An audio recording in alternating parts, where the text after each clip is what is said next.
刚穿越到蓝星，却立马被传送到超级病毒笼罩的末世世界。当他在感叹命运不公之时，竟然获得了一个逆天的神奇天赋，随手就能秒杀丧尸。恭喜蓝星被伟大的魔神选中，成为末世求生的玩家星球。蓝星所有16到60岁之人将全部被传送到末世世界，进行末世求生游戏。末世世界被超级病毒笼罩，遍布丧尸和变异兽，十分的危险，一不留神就会成为丧尸和变异兽的食物。丧尸和变异兽体内蕴含着神秘的能量，玩家将之击杀后，可以获得部分神秘能量，强化自身，成为进化者乃至永生者。末世求生的详细规则已自动发送到所有玩家脑海当中，请玩家自行查看。现在开始进行时空传送。随后一道白光闪过，蓝星所有16到60岁之人全部被白光笼罩，消失在原地，不见了踪影。我才穿越到蓝星，还没有来得及了解蓝星的一切，就被直接传送到了末世世界，进行末世求生游戏。这运气也是没谁了。根据末世求生规则，穿越过来的人都有一个0级庇护所茅草屋，茅草屋的保护期只有7天，这7天只要在茅草屋里就是无敌的。但是7天保护期一到，茅草屋立马会遭遇一波丧尸攻击，想要活命必须在这7天内将茅草屋升级成1级庇护所木屋才行。打开玩家面板。百倍增幅天赋，还具有唯一性，不知道具体效果如何。领取新手大礼包。恭喜玩家阿润获得 S 级火焰天赋，百倍增幅自动开启。S 级火焰天赋升级为 SSS 级控火天赋。同时，无数关于火焰的奥义在阿润的脑海当中闪现，让其瞬间掌握。打开玩家面板。我成为一阶进化者了，多出了一个控火天赋，不知道其他玩家的情况怎么样。阿润翻看了一下聊天群当中的聊天记录，发现群里的玩家大部分人都开出了唐刀、诸葛连弩、手枪这样的武器，只有少部分人则开出了各种各样的天赋，其中最强的天赋也只是个 A 级的操纵金属天赋。随后，阿润又将目光投向茅草屋。茅草屋大约4、5个平方大小，里面只有一个草垫子，其他什么都没有，空荡荡的。茅草屋当中没有吃的，没有喝的，如果不出门，一直躲在茅草屋当中，不用等到7天保护期结束，丧尸攻打，玩家就要饿死渴死了，所以必须走出茅草屋，寻找物资。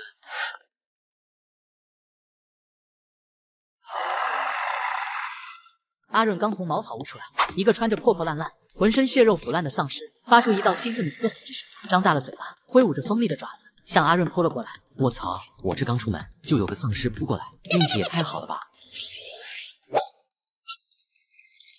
恭喜玩家阿润击杀普通丧尸1只，获得黄级下品火焰法杖1个，百倍增幅自动开启。黄级下品火焰法杖升级为玄阶下品武器火焰剑。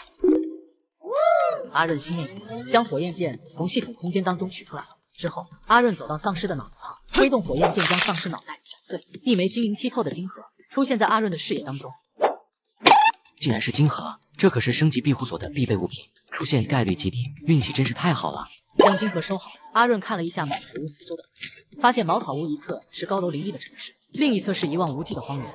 我的茅草屋竟然位于城市边缘，这也太危险了吧！不过城市当中的丧尸虽然很多，十分的危险，但城市当中的物资也多，可以轻松收集到很多的物资，让我不至于找不到物资而渴死饿死。同时城市丧尸多，猎杀起来也方便，只要我猎杀的丧尸够多，我的实力提升的就会很快，超过丧尸的进化速度，从而不怕城市丧尸的威胁。去城市里会会这些丧尸。这时丧尸横行，阿润在超市竟遭到身后的2个人类追击。接上集，这些汽车虽然损坏了，但风化的并不严重，所以这座城市发生丧尸危机的时间应该不会太长，里面有很多物资和幸存者。这时附近的3个丧尸发现了阿润，发出一道道兴奋的嘶吼之声，挥舞着锋利的爪子向阿润扑来，一副想要将阿润撕碎吞食的模样。火球术。恭喜玩家阿润击杀普通丧尸3个，获得3立方木材，百倍增幅自动启动。玩家阿润获得300方木材。茅草屋升到1级庇护所木屋，需要10个立方的木材和10枚晶核。现在我只需要再获得9枚晶核，就可以升级庇护所了。这时，又有10余个在街道上游荡的丧尸发出一道道兴奋的嘶吼之声，挥舞锋利的爪子向阿润急速靠近。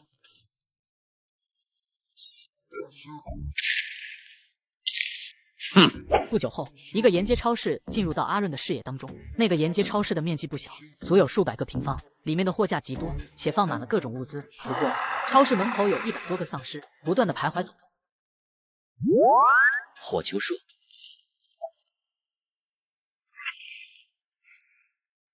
我的运气不错，有10余个丧尸的脑袋爆出了金盒，我升级庇护所的金盒直接凑齐了。这时，一名穿着衬衫的大汉眼中闪动着凶残的光芒，紧接着举起手中的诸葛连弩，对准阿润的脑袋扣动了扳机。火焰盾，寒冰剑，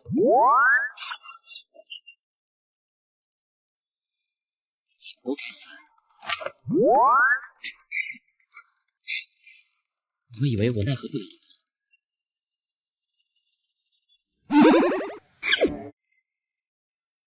我拥有 A 级寒冰天赋，最多只能凝聚120支寒冰剑。这人到底是什么天赋，竟然可以凝聚出这么多火球？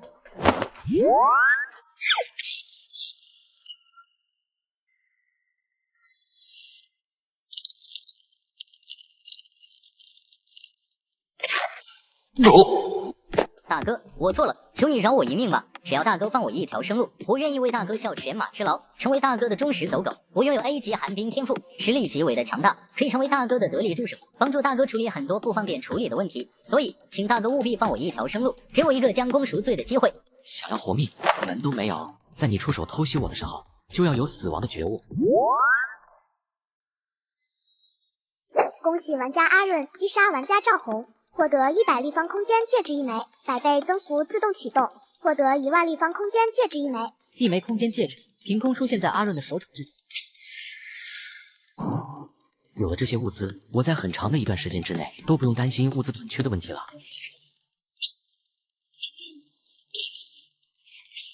什么情况？撞门！阿润好心将女子从丧尸手中救出，他却恩将仇报被刺阿润，只因他想得到阿润身上的宝物。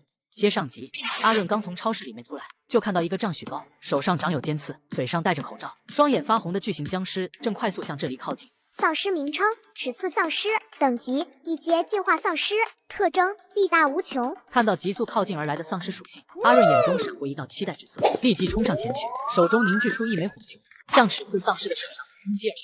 陡然间，遭受到火球攻击的齿刺丧尸发出一道道愤怒无比的吼叫之声，双手抓起路边的一辆废弃汽车，就向阿润的身上砸了过去。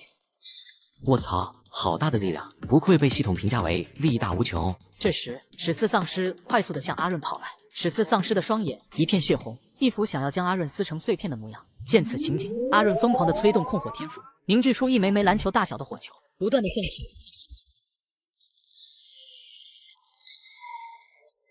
恭喜玩家阿润击杀1阶进化丧尸1个，获得黄阶上品武器烈焰甲1件，100倍增幅自动开启。黄阶上品武器烈焰甲自动升级为玄阶上品武器金丝软甲1件。不知道金丝软甲的防御力如何？意念一动，金丝软甲出现在了阿润手中。这就是金丝软甲，真的好柔软，好轻啊，还算不错。有了这件金丝软甲，我的安全就多了一个保障。随后，阿润将金丝软甲融入身体，又走到齿刺丧尸的残破尸体前，挥动手中的火焰剑，将其脑袋斩碎，取出一枚白色金盒，收入空间戒指当中。救命啊！救命啊！救命啊！这时，一名穿着渔网袜、相貌妩媚的美女，一边大声求救，一边快步向阿润的身边跑来，身后还跟着一个齿刺丧尸。小兄弟，我是刘雪梅，你赶紧来救我！只要你救了我，帮我挡住身后那个丧尸，我可以给你1000万联邦币作为报酬。看着躲在自己身后的美女，阿润的眼中闪过一道不悦之色，随后凝聚出一个个火球，向齿刺丧尸的身上攻击而去。小兄弟，没有想到你竟然获得了火焰天赋，真是太令人羡慕嫉妒了。恭喜玩家阿润击杀1阶进化丧尸1个，获得黄阶上品装备青色披风，100倍增幅自动启动。黄阶上品武器青色披风升级为玄阶上品装备血色披风。阿润将血色披风融入身体，又挥动火焰剑将齿刺丧尸的脑袋斩碎，取出里面的白色金盒，收入空间戒指当中。将这一切都收入眼底的美女眼中闪过一道贪婪之色，快步走到阿润的身边。小兄弟，你刚获得的那个披风不错，能不能送给我？这可是我辛辛苦苦击杀了一个1阶进化丧尸才爆出的装备，你竟然让我送给你，就凭你脸大吗？还有，我冒着生命危险击杀那个1阶进化丧尸，救了你一命，你不但不感恩，不向我道谢，竟然还想要我辛辛苦苦打怪爆出来的装备，你怎么好意思开口的呀？小兄弟，你这么说就不对了，我们可是蓝星同胞，我被1阶进化丧尸追杀，你救我不是应该的吗？你竟然想要挟恩图报，你难道不感到羞耻吗？你一个堂堂男子汉，还拥有十分强大的火焰天赋，难道不应该将这个装备让给我这个弱女子，让我有一点自保之力吗？或者你忍心看着我被丧尸撕咬而无动于衷吗？刘雪梅眼中闪过一道愤怒之色，好像阿润做了什么十恶不赦的事情一样。你这人简直不可理喻，遇到你算我倒霉。说完，阿润直接无视刘雪梅，向茅草屋的方向走去了。小子，你竟然敢无视我，我一定要你好看！看着阿润离去的背影，刘雪梅眼中凶光闪烁，取出一把小巧的手枪，对准阿润的脑袋，无情扣动了扳机。就在金属子弹即将落到阿润的脑袋上之时，一个血色防护罩凭空出现，金属子弹冲击在血中，激起没死，我看你能够挡住几发子弹。一枚枚子弹击中在血色防护罩上，激起一道道火焰，却始终无法将血色防护突破，更无法将阿润射杀。贱人，你该死！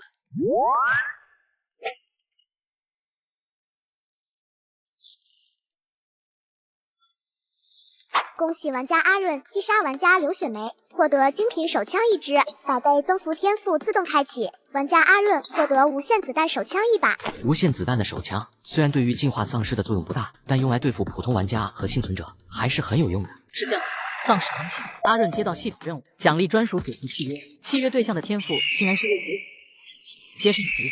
阿润刚刚走到另一个街道，一道道粗犷的男声就在其的耳边响起。听完后，阿润眉头微皱，加快脚步到声源处去。看到阿润，小女孩眼睛一亮，立即大声求救：“哥哥救命！哥哥救命！”小子，我劝你立即离开这里，否则老子就宰了你！未觉醒的凤凰神体。看了一眼大汉的属性后，阿润眼中闪过一道不屑之色，拿出手枪对准大汉的脑袋：“小兄弟，咱们有话好好说，千万不要开枪。”再见。哥哥，我叫赵小雨，我妈妈被坏人抓走了，你可以救救我妈妈吗？只要你救了我妈妈，我一辈子都效忠于你，为你效力，如有违反，万箭穿心而死。赵小雨的忠诚任务，将赵小雨母亲秦雪从7894号庇护所当中解救出来，任务完成，奖励主仆契约1张，失败无惩罚。备注1：主仆契约一旦签订，仆从的生死掌控在主人一念之间，无法背叛。备注2：主仆契约属于赵小雨的专属契约，无法用在其他人身上。玩家阿润是否接受任务？接受。你在前面带路，我们这去救你妈妈。很快，阿润在赵小雨的带领之下，来到一栋建筑大门前。小雨，这人是谁？王大海呢？哥哥，这是抓走我妈妈的坏人，你可以问一下他，我妈妈被带到哪里去了？小雨的妈妈在哪里？小子，你以为你拿出一个假枪就可以吓住我吗？告诉你，老子可不是被吓大的，看老子怎么砍死你！小雨的妈妈在哪里？小雨的妈妈在所长的房间当中。小雨，你知道所长的房间在哪里吗？我知道。赵小雨的语音刚落，阿润就扣动了扳机，直接将大汉的脑袋轰爆。哥哥，所长的房间在前边。在一道道清脆的破空声当中，一支支锋利的金刚剑矢带着锐利的锋芒和呼啸的风声，向阿润的身上击射而去。是，这些金刚剑矢全部都被血色披风释放的血色无法对阿润造成一点伤。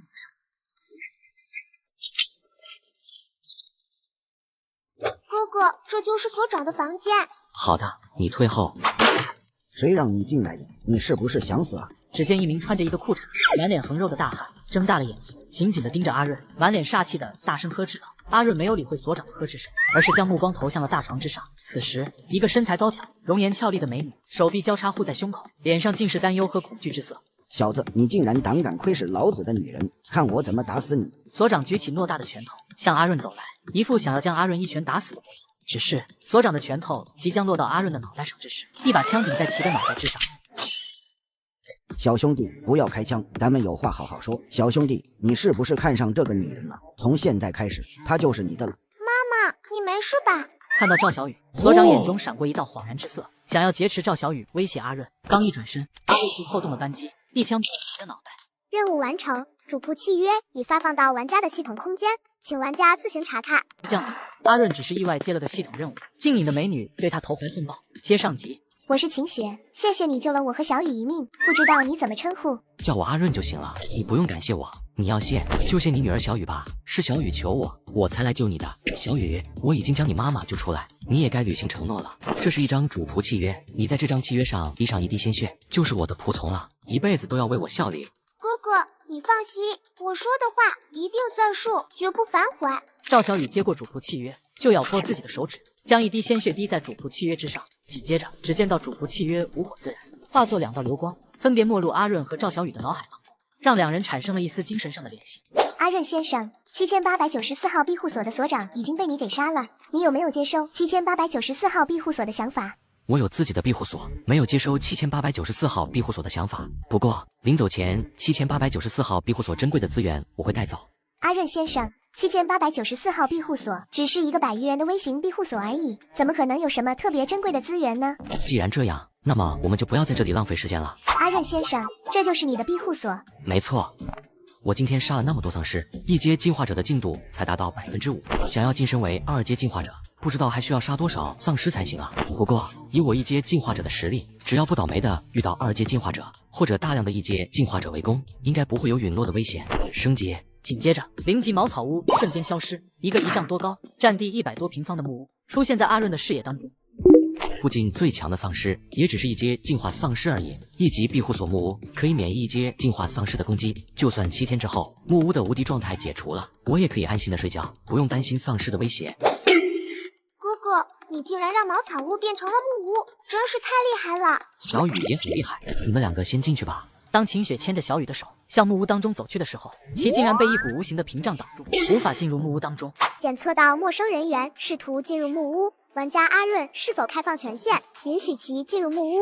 如果玩家允许陌生人员进入木屋，将其设置为庇护所领民。紧接着，一张领民契约凭空出现在阿润的手掌之中。领民契约上的内容很简单，那就是成为庇护所的领民之后，必须无条件服从庇护所主人的管理，不得背叛庇护所的主人，更不能伤害庇护所的主人，否则将受到系统的严厉惩罚，甚至是抹杀。看到领民契约上的内容，阿润眼中闪过一道兴奋之色。有了领民契约，就不用担心领民会威胁到自己的安全了。秦雪，你在这张领民契约上滴上一滴鲜血，就可以进入木屋当中了。是，阿润先生。秦雪接过领民契约，在上面滴了一滴鲜血，紧接着领民契约无火自燃，化作2道流光，一道没入秦雪的脑海当中，一道没入木屋当中。秦雪，你和小雨就住在这间卧室，厨房里面我放了大米和面粉以及各种调味料。到了饭点，你记得做饭。客厅当中我放了一些饮用水和零食，你和小雨饿了就自己拿。我住在里面的主卧，没有什么事情的话，尽量不要打扰我。不久之后，天色彻底暗淡了下来，外面一片黑暗，无数丧尸的嘶吼之声不断的在木屋外响起，一道道丧尸的身影在木屋外晃。不过木屋现在处于无敌状态，阿润不担心有丧尸进入木屋。就在阿润准备睡觉的时候，主卧的房门被轻轻推开，秦雪缓步来到阿润的床边。阿润先生，你救了我和小雨一命，我想要用身体报答你的恩情。丧尸提醒阿润在街上击毁丧尸，竟幸运的遇到了红色宝箱，没想到这个多名玩家的接下根据末世求生规则，丧尸处于不断的进化状态当中，时间越长，丧尸进化速度越快，战斗力越强，威胁越大。我必须在尽快的提升实力，让自己进化的速度超过丧尸的进化速度，一直压着丧尸才行。现在我是1阶进化者，还拥有超强的天赋和几件不错的装备，综合实力和战斗力，绝对处于末世的顶尖行列。我必须趁着这个机会，尽可能的猎杀丧尸。在一道道刺耳的丧尸嘶吼之声当中，10余个丧尸挥舞着锋利的爪向阿润冲来。这10余个丧尸都是普通丧尸，还没有接近阿润，就被阿润施的火球轰了个粉碎，惨死当场。只获得了一大堆升级庇护所的材料，连一个金盒都没有。今天的运气不怎么样啊！当阿润深入城市1000多米后，一个红色的宝箱进入到阿润的视野当中，让阿润眼睛一亮，快速的向红色宝箱的方向跑去。根据末世求生规则，末世当中拥有很多宝箱，宝箱分为紫色、金色、橙色、蓝色、绿色、红色、白色7个颜色，其中白色宝箱的级别最低，里面的物品最差，一般只是一些食物和饮用水等简单的物资。紫色宝箱的级别最高，里面的物品最为珍贵，一般都是高级进化药剂、天赋药剂、天阶装备等物品。眼前的宝箱虽然只是红色宝箱，但也可能蕴藏着不错的物品，让阿润颇为期待。阿润还没来得及打开宝箱，一个丈许高的齿刺丧尸就向阿润冲来。阿润神色立即催动控火天赋，凝聚出一个个火球，向齿刺丧尸的身上轰击而去。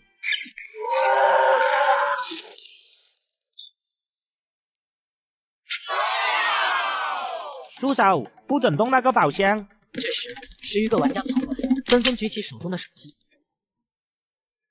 只见到一枚枚金属子弹向阿润的身上射击而去，一副想要将阿润射成刺猬的模样。你们找死！阿润立即催动控火天赋，凝聚出一枚枚炙热的火球，向那11个玩家身上眨眼间，除了一个阿润特意留下来的一个活口被轰碎了拿枪的左手，其他玩家尽皆被炙热的火球轰杀当场。你们为什么要袭击我？你们的手枪从哪里来的？你的实力非常强大，杀了你可以爆出高级装备。那个红色宝箱也是我们的了。我们的手枪是我们从一个废弃的警察局当中找到的。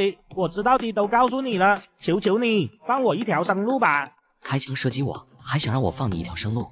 哼，简直就是妄想！恭喜玩家阿润获得初级体质药剂一支，宝贝增幅自动启动，初级体质药剂升级为高级体质药剂。这就是高级体质药剂，这玩意能喝吗？阿润将血红色的药剂喝入肚中，紧接着一股股暖流在阿润的体内流淌，开始强化其的血肉细胞，四肢百骸，增强其的力量。当暖流消失之后，阿润的力量、速度、反应速度都提升了好几倍，好像智力也增加了不少。这个高级体质药剂非常的不错，竟然全方位的强化我的身体，真是太令人满意了。一阶进化者的进度到了86，这一支高级体质药剂竟然让我的一阶进化者进度增加80点。这样一来，在7天保护期结束之前，我只要加把油，多猎杀一些丧尸，完全可以晋升为2阶进化者。阿润提着火焰剑，继续向城市深处探索而去。这次收获颇丰，不仅获得了药剂，还在这些玩家身上搜到了16把手枪、68个弹夹、13枚金盒。小子，将你手中的长剑交出来，我们可以饶你一命，保证明年的今天就是你的记忆。阿润转过身，只见这3名玩家，一人拿着冲锋枪，一人拿着一把手弩，一人手持一把唐刀。哼，想要我交出装备，就怕你们没有那个本事。阿润手持火焰剑，向那名手持唐刀的玩家迎了上去。见此情景，顿时只见到一枚枚金属子弹，一支支金刚弩箭，带着恐怖的力量和锐利的火，向阿润的身上击射而去。在一道道清脆的警示声中，一枚枚金属子弹和一支支金刚弩箭被血色披风释放的血色防护罩挡住，无法对阿润造成一丁点的伤害。玩家阿润击杀玩家郑金华，获得诸葛神弩一件，宝贝增幅自动开启，诸葛神弩升级为无限神弩一件。玩家阿润击杀玩家林德志，获得黄阶下品武器青钢刀一把，百倍增幅自动开启。黄阶下品武器青钢刀升级为玄阶下品武器清风剑。玩家阿润击杀玩家郭宇，获得小型军火库地图1张，百倍增幅自动开启。小型军火库地图升级为大型军火库地图1张。杀玩家可以爆装备，而杀玩家的难度明显比杀丧尸难度低了很多。这样一来，很多心怀不正的玩家都会将目标放在其他玩家身上。如果我去猎杀玩家，在百倍增幅的天赋作用之下，获得装备和好处远超过其他玩家。不过，我虽然不算什么好人，但也不是良心都给狗吃的恶徒，随意击杀其他玩家会让我的良心很痛。念头不通达，将丧尸横行，阿润的庇护所迎来了3个兵王的加入，竟让阿润接上集。小兄弟，快让开！小兄弟，赶紧躲入大楼当中。之后，3个穿着军装的幸存者冲入街道一侧的大楼当中，而数百个紧追不舍的丧尸挥舞着锋利的爪翼，向大楼的方向跑去，一副不将3名幸存者击杀誓不罢休的模样。这个末世上竟然还有这种好人，真是令人惊奇啊！然后，阿润就催动控火天赋，凝聚出一枚枚火球，向数百个丧尸发起血。在一道道剧烈的爆炸声，一个个丧尸被火球轰碎，化作无数碎片，洒落在地上。那人竟然是火系进化者，真是太令人惊叹了。敢一个人在城市当中行走的人，能是普通人吗？你们说我们投靠这人怎么样？我们的庇护所已经被丧尸攻陷了，投靠这人也不是不可以。这人可是火系进化者，我们3人都是普通人，他会愿意接受我们的投靠吗？我们3个虽然是普通人，但全部都是曾经的兵王，精通各种武器，战斗素养极高，这人应该会接受我们的投靠的。如果这人愿意接受我的投靠其也是一个不错的选择。这人愿意出手解决追杀我们的数百个丧尸，明显不是一个坏人，值得投靠。小兄弟，我叫郑涛，这是林安，这是郭鑫，我们3个都是曾经的兵王，精通各种武器装备，拥有极高的军事素养。我们3个想要投靠你，为你效力，不知道你意下如何？你们3个既然是曾经的兵王，战斗力肯定不低，自己建立一个庇护所不好吗？为什么要投靠我？小兄弟，城中的丧尸数量太多了，且在疯狂的进化中。我们3个虽然是兵王，但也是普通人，不是觉醒了超凡力量的进化者。面对普通的丧尸，我们还有一点反抗之力，但面对那些恐怖的进化丧尸，我们根本没有反抗之力，只能跑路。实不相瞒，我们之前所在的庇护所已经被丧尸攻陷了，数百名幸存者，只有我们3个逃了出来。其他人都死了。末世当中，人比丧尸要危险得多。我不想在睡觉的时候被队友给割喉了，所以你们想要投靠我的话，请在这张领名契约上滴上一滴鲜血。郑涛三人仔细看了一下领名契约上的内容，感觉上面的要求很合理，就纷纷在领名契约上滴上一滴鲜血。随后，3张领名契约无火4人，分成6道灵光，分别没入郑涛3人的脑海当中和庇护所木屋当中。你们3人当中谁最擅长格斗术？领主大人，我最擅长格斗术。这把玄阶下品武器清风剑就交给你使用吧，希望你能够不要辱没了把神兵利器。领主大人，你放心好了，我绝对不会辱没了这把神兵利器的。这把清风剑虽然锋利无比，削铁如泥，但只是近身武器。这把手枪和10个弹夹，你拿着作为远程攻击手段。领主大人，你放心好了，我一定好好的为你效力，不负你的期望。我这里有一把无限子弹的手枪和一把无限弩箭的神弩，你们2个自己分配吧。领主大人，我习惯了用枪，就要这把无限子弹的手枪吧。既然如此，那我就用无限神弩吧。你们知道这附近哪里有大型超市或者仓库吗？领主大人，附近就有一个占地数万平方的大型仓储中心，那个大型仓储中心供应了大半个城市的生活物资，里面囤积的物资极多，够数10万人使用1月之久。不过那个大型仓储中心当中拥有数千个丧尸，其中还有不少进化丧尸，十分的危险。前面带路，我们去将那个大型仓储中心给盯占下来。领主大人，我们4个人就去攻占一个拥有数千丧尸的大型仓储中心，这不是去送死吗？你放心好了，我不会让你们去送死的。这一次的行动，你们只是辅助，我才是主攻。在势不可为的情况之下，我也不会去和丧尸死磕，也会撤退的。阿润4人刚刚走出100多米，就被一波丧尸挡住了去路。你们3人都是兵王，这些丧尸就交给你们解决了。领主大人，这些丧尸交给我一个人就行了。郑涛举起无限子弹手枪，对准丧尸的脑袋扣动来，一枚枚金属子弹从无限手枪却无比的击在3个丧尸的脑袋上，将一个个丧尸击爆，使之成为一具具无的尸体。片刻间的功夫，10余个丧尸就全部被郑涛爆头而亡了。恭喜玩家阿润的领名郑涛击杀普通丧尸12个，获得12立方米木材，宝贝增幅自动开启。玩家阿润获得1200立方木材。郑涛这些领民击杀丧尸可以获得系统奖励，且奖励全部归我这个领主所有。同时，郑涛这些领民在击杀丧尸之后，也可以获得神秘的能量强化机身，变得更加的强大。而我这个领主则可以获得郑涛这些领民1/10的神秘能量。也就是说，只要我的领民杀的丧尸足够多，就算我不动手，也可以获得神秘能量强化机身，晋升为2阶进化者。除此之外，郑涛这些领民也会受到我的100倍增幅天赋影响，获得100倍增幅的加持。没有想到领主还有这样的特权，这不是诱惑我升级庇护所，尽可能的招募领民吗？好好的末世求生游戏，怎么有向末世争霸游戏转变的趋势呢？这样，丧尸合体拥有最强100倍增幅天赋的阿润，竟被数十头1阶进化丧尸齿次丧尸追赶，只因他想来个借尸杀人，皆是一急。在接下来的行程当中，阿润一行人连续遇到了好几波丧尸，这几波丧尸都是普通丧尸，根本不需要阿润动手。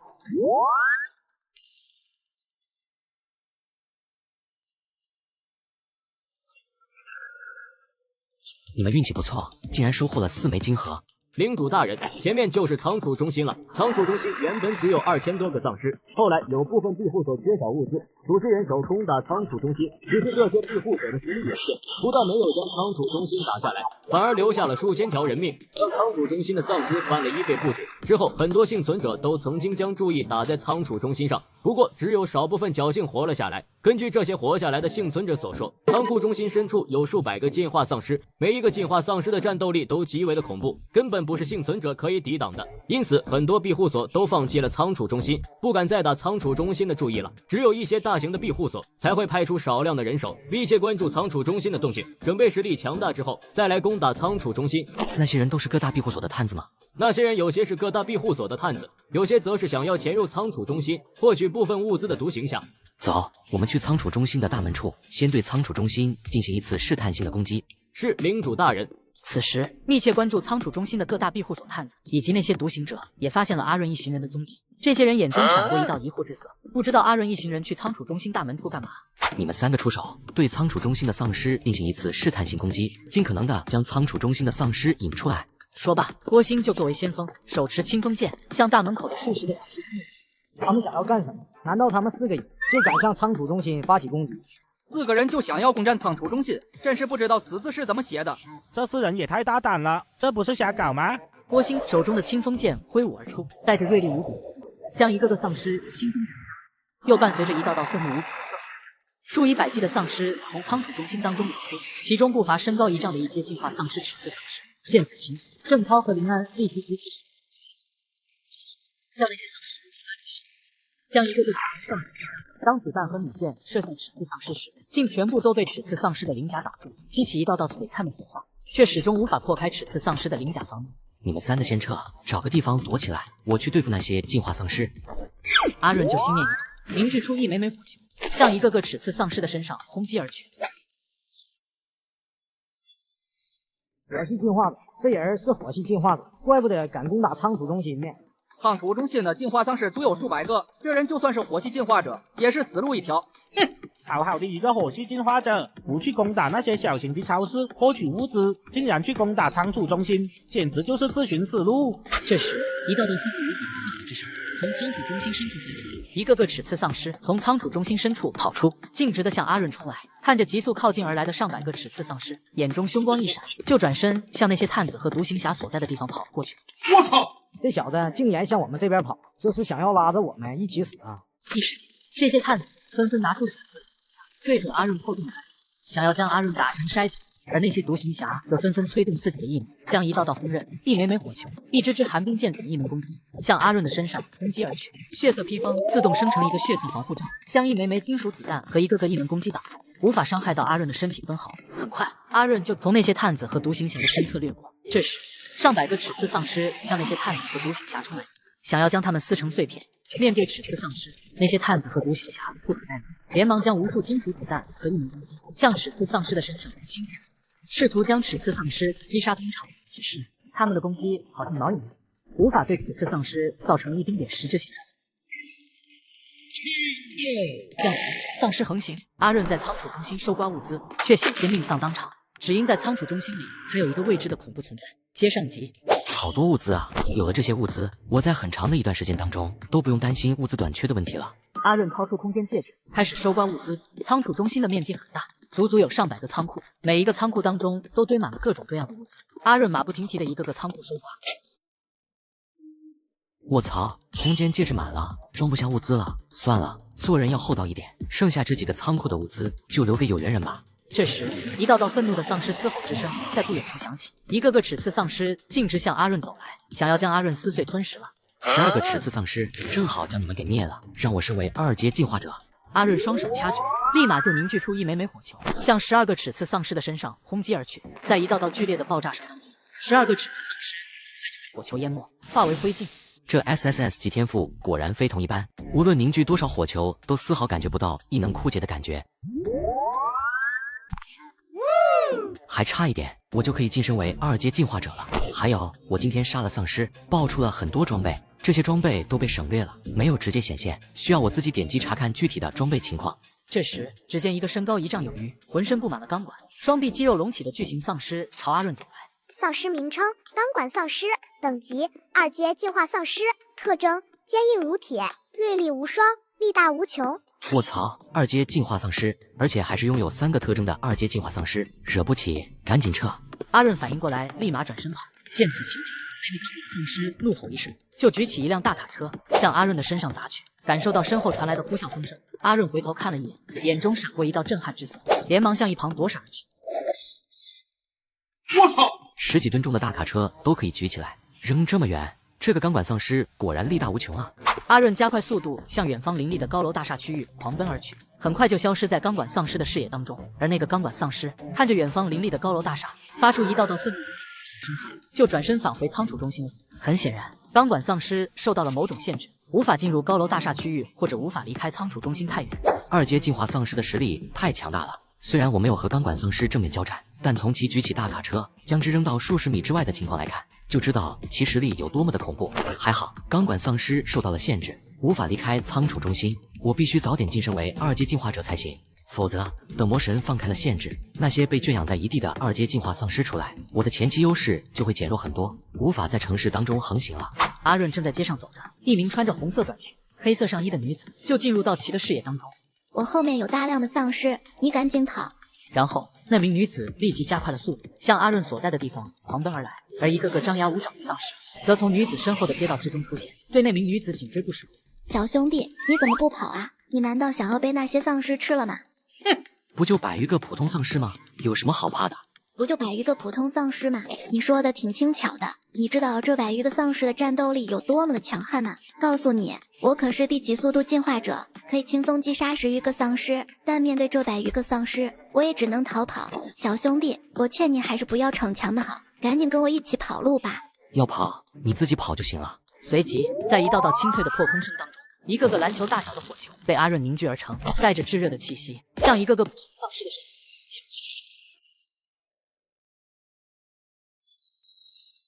火系进化者，而且还是高等天赋的火系进化者，怪不得那么自信呢。这样，丧尸横行，阿润只是发现了一个白色宝箱，竟然获得了一个逆天的身法技能。接上集，我叫张美丽，觉醒了地级速度进化天赋，是一名1阶速度进化者。这是我获得的6枚丧尸晶核，送给你，作为你救了我一命的报酬。就算我不出手，这些丧尸也追不上你，所以这6枚晶核你自己收起来吧。小兄弟，不知道你怎么称呼，有没有兴趣和我组个队？只要你和我组个队，我就将这6枚晶核送给你，如何？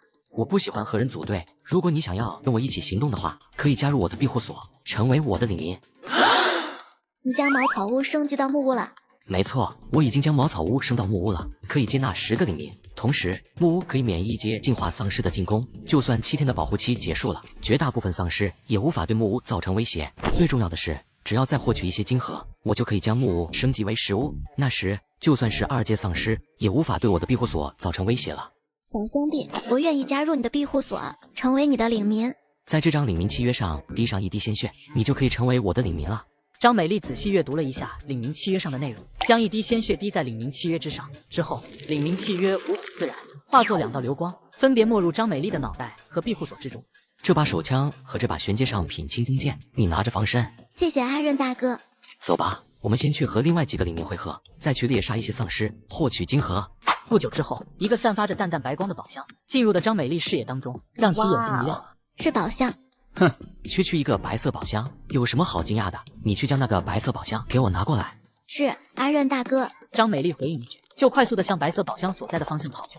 这时，一支金刚弩箭从某个楼顶激射而来，直奔张美丽的脑袋而去。审美人，给我滚出来！面对金刚弩箭的攻击，张美丽的眼中闪过一道冰冷的寒光，拿起清风剑向金刚弩箭上斩落而去。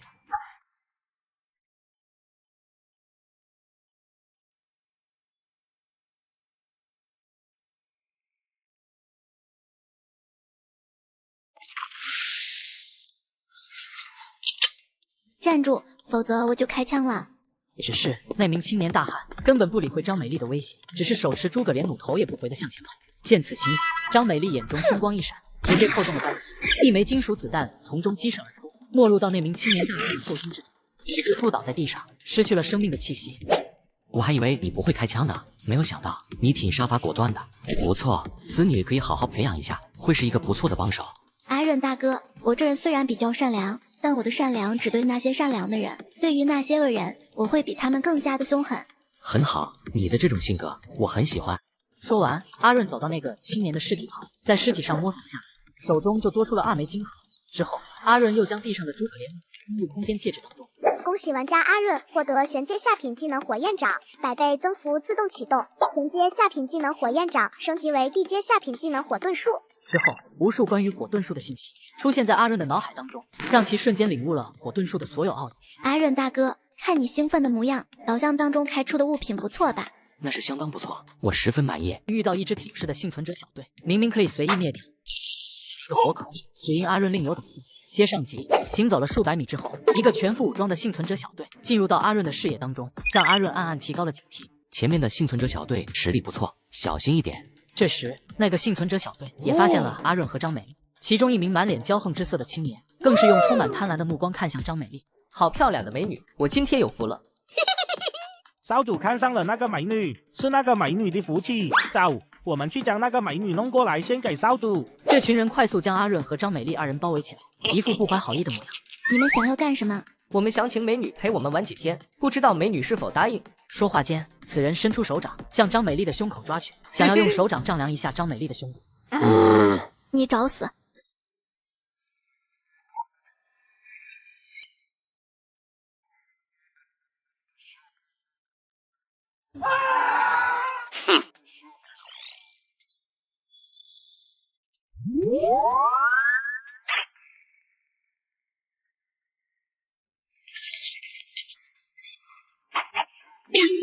不要杀我！不要杀我！我是火神庇护所所长的儿子王琦，你们要是敢杀我的话，我父亲一定会杀了你们，为我报仇的。只要你们放我一条生路，今天的事情我可以当做什么都没有发生过。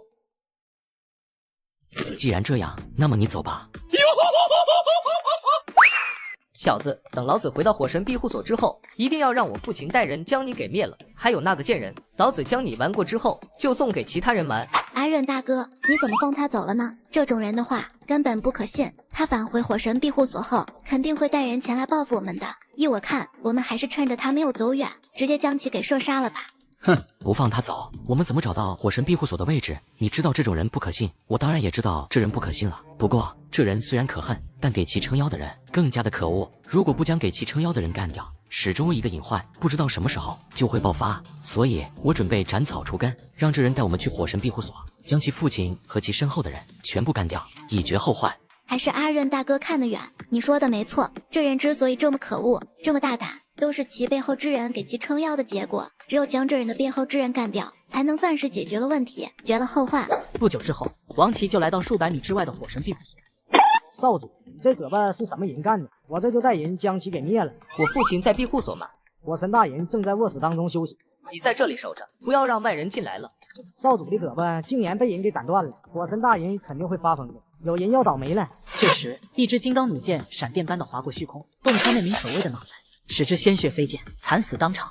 小琪，你的手臂是谁干的？他的手臂是我砍的。说完，张美丽举起手中的手枪，扣动了扳机，在一道道清脆的响声，一枚枚子弹从中激射而出，王琦被子弹洞穿脑袋，惨死当场。而王琦父亲的腿上则出现了一个火焰防护罩，挡住了金属子弹的攻击。贱人，你找死！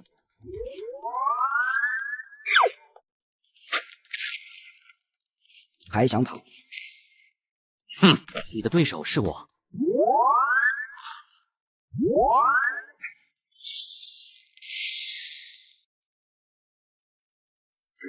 这不可能，这不可能！你怎么可能瞬间凝聚出这么多火球？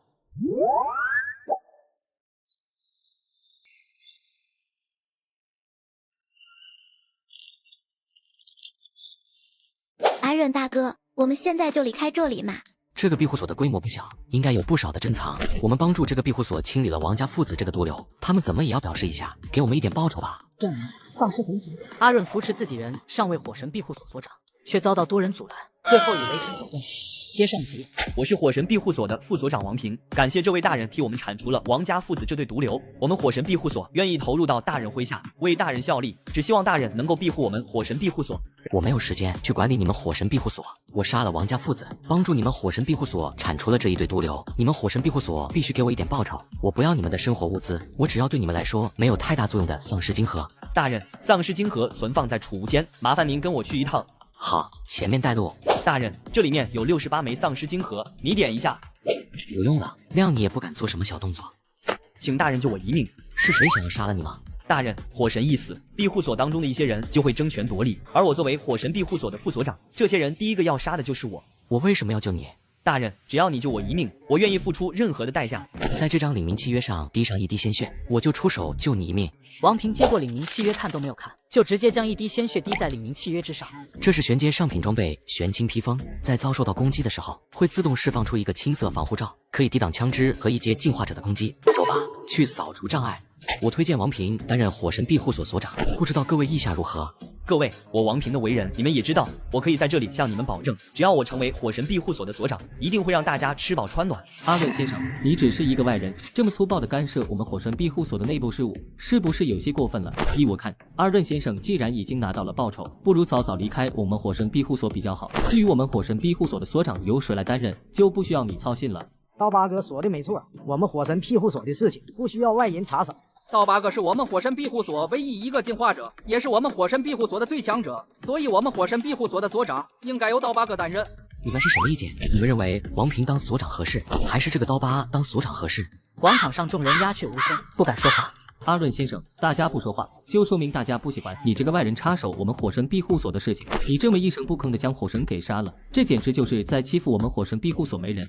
说完，刀疤大汉使了一个眼色，紧接着，只见到那10余个持枪大汉纷纷举起手中冲锋枪，对准阿润的身体。哼，你们竟然将枪口对准了我，简直就是找死！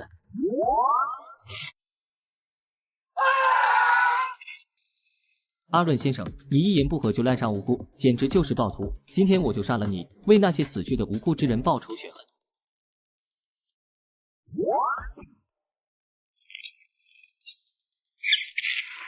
从现在开始，火神庇护所就交给你了。领主大人，你放心，我一定会帮你管理好火神庇护所的。